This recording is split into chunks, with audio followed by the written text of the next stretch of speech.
पुणे के रुपौली प्रखंड क्षेत्र के मतेली खेमचंद पंचायत स्थित ओझा कोपा दुर्गा मंदिर की परिषद में जनसंवाद कार्यक्रम के आयोजन अपर समाहर्ता पूर्णिया के डी प्रज्वल की अध्यक्षता में किया गया। जीविका दीदियों के स्वागत गान से जनसंवाद कार्यक्रम का प्रारंभ किया गया। मुखिया कैलाश प्रसाद जायसवाल ने बुके और शॉल देकर एडीएम सहित अन्य मंचासीन पदाधिकारी को सम्मानित किया। जनसंवाद कार्यक्रम में विभिन्न लोक कल्याणकारी योजनाओं को संबंधित विभाग के पदाधिकारी के द्वारा मौजूद लोगों को बताया गया। वही संचालित योजनाओं का फीडबैक भी लिया गया। इसी क्रम में जीविका ने लाभान्वित हुई दीदी आशा देवी ने जनसंवाद कार्यक्रम को संबोधित करते हुए बताया कि जीविका से जुड़ने के बाद हालात अच्छे हुए हैं। वही दीदी पिंकी कुमारी ने संबोधित करते हुए कहा कि जीविका से जुड़ने के बाद 5,000 रुपए लोन लेकर एक छोटा सा दुकान खोले और उससे हालात सुधरने लगे। पुणे 10,000 रुपए लोन लेकर एक सिलाई मशीन खरीदे। कोरोना काल में मास्क बनाना शुरू किया और मास्क बनाकर 15,000 रुपए कमाए। वही 2 महीने के लिए दूसरे ब्लॉक में जाकर ग्रामीणों को घर में शौचालय बनाने के लिए प्रेरित कर बनवाने का भी काम किए। कार्यक्रम में मौजूद प्रगतिशील किसान पवन सिंह ने वर्मी कंपोस्ट को लेकर लोगों को संबोधित किया। उन्होंने बताया कि अभी 4 कट्ठा जमीन में वर्मी कंपोस्ट की 20 टैंक हैं, जिसमें लगभग 3 लाख रुपए का सालाना इनकम होता है। किसान पवन सिंह ने पदाधिकारी को बताया कि पैक्स में धान की खरीदारी समय पर ही नहीं हो रही है। चेयरमैन के द्वारा 100 रुपए प्रति कुंटल और 8 किलो ढलता की मांग की जा रही है, जो एक बहुत बड़ी समस्या है। वही किसान अर्जुन प्रसाद जायसवाल ने संबोधित करते हुए कहा कि आलू की फसल से फायदा हुआ है। अभी लगभग 25 बकरी का पालन कर रहे हैं, जिसमें हमें फायदा हो रहा है।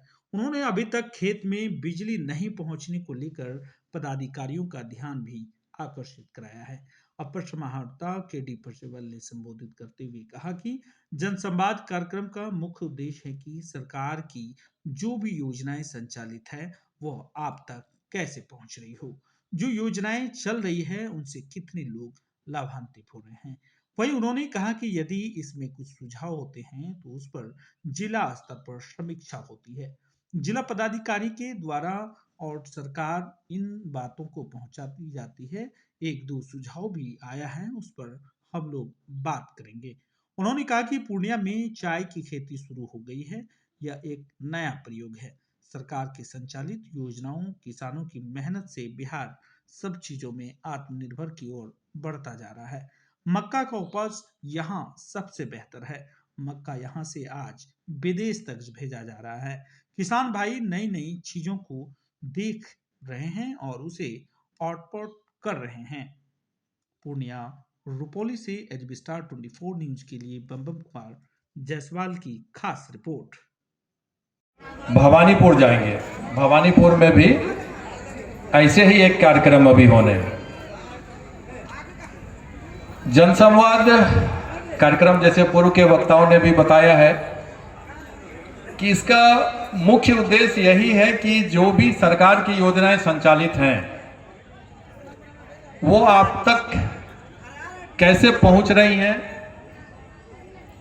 एक दो सुझाव भी आए, उसमें भी हम लोग बात करेंगे। और जो योजनाएं चल रही हैं उससे हम लोग कितने लाभान्वित हो रहे हैं, और यदि इसमें कुछ सुझाव होते हैं तो हम लोग इसको जिला स्तर पर समीक्षा होती है डीएम साहब के द्वारा, और जो जिला से ऊपर की बात है उसको हम लोग सरकार तक पहुंचाते हैं इस बात को कि अमुक जगहों में ये बात आई है, इस पर गौर किया जाए। तो इसका मुख्य मकसद यही है। दूसरा इसका है कि जो जैसे पूर्णिया डिस्ट्रिक्ट है, करीबन 40 लाख की आबादी है। किसानों के द्वारा, जो हमारे घर के बच्चे हैं, उन उद्यमियों के द्वारा बहुत सारे ऐसे काम किए जा रहे हैं जो बैसा में अलग है और रुपौली में अलग है। तो वो कैसे कर रहे हैं, जैसे मैं बताऊं, अभी कृषि से ही शुरुआत करते हैं, क्योंकि हम लोग का कृषि प्रधान बेल्ट है। तो कस्बा में हम लोगों ने 2 कृषकों को ऐसा देखा जो 1 एकड़ जमीन में 10 लाख रुपया कमा रहे हैं। 1 एकड़ जमीन में मल्टी लेयर फार्मिंग करके वो 1 एकड़ में 10 लाख रुपया कमा रहे हैं।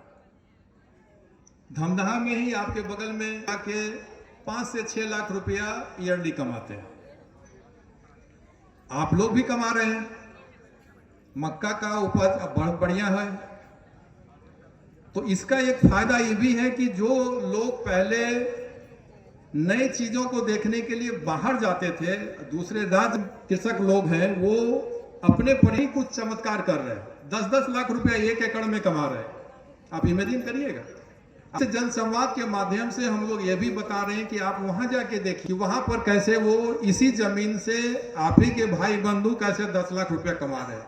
ड्रैगन फ्रूट्स की खेती कैसे हो। हम लोग कल बैसा में कार्यक्रम कर रहे थे, वहां चाय की खेती शुरू हो गई है पूर्णिया में। पहले हम लोग किशनगंज का सुनते थे, लेकिन अब पूर्णिया में चाय की खेती शुरू हो गई।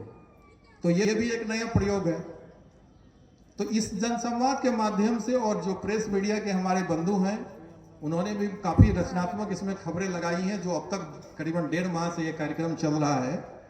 तो उससे भी लोग प्रभावित हो रहे हैं और जाकर देख रहे हैं कि भाई कैसे उन्होंने कम समय में 1 एकड़ जमीन से 50 डिसमिल जमीन से बता रहे थे कि वो 3 लाख रुपया वर्मी कंपोस्ट से कमा रहे हैं।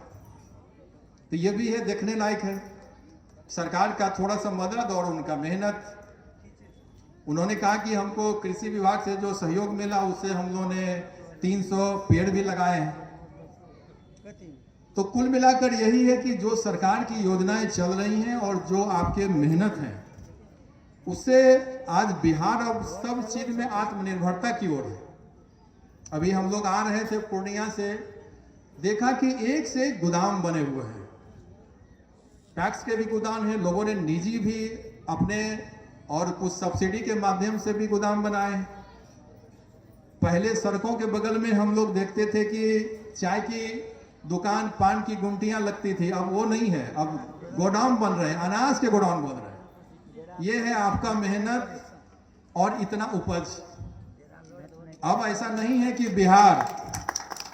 बिहार दूसरा राज्य अनाज देगा। होता था पहले कि बिहार को दूसरे राज्य से, दूसरे देश से अनाज आता था, तब हम लोग का पेट भरता था। अब ऐसा नहीं है।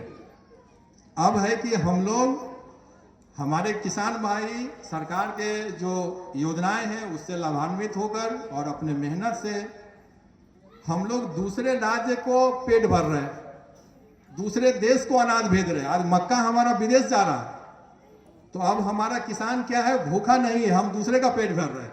यही अंतर है और यही बिहार है। यही बिहार है।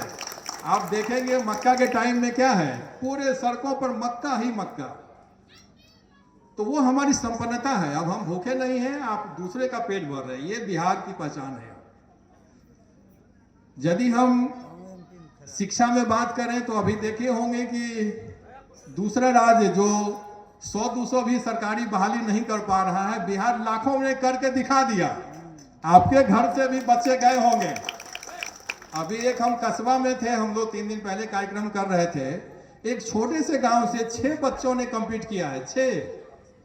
6 बच्चे शिक्षक बने हैं वहां। आप सोचिए उसकी संपन्नता और खुशहाली का।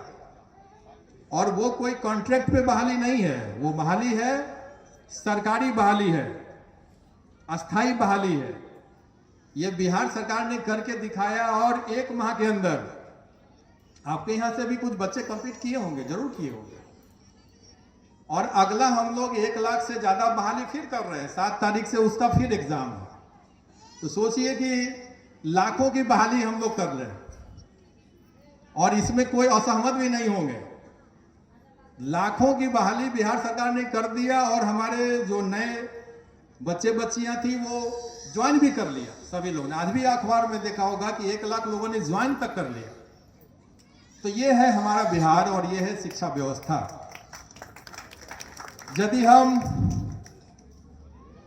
बच्चों के रिजल्ट पर बात करें तो कोरोना के टाइम में आपको याद होगा कि दूसरा राज्य, इवन कि सीबीएसई के द्वारा भी समय पे एग्जाम वो नहीं ले पाए थे और यूं ही दूसरे राज्यों ने अपने बच्चों को प्रमोट किया।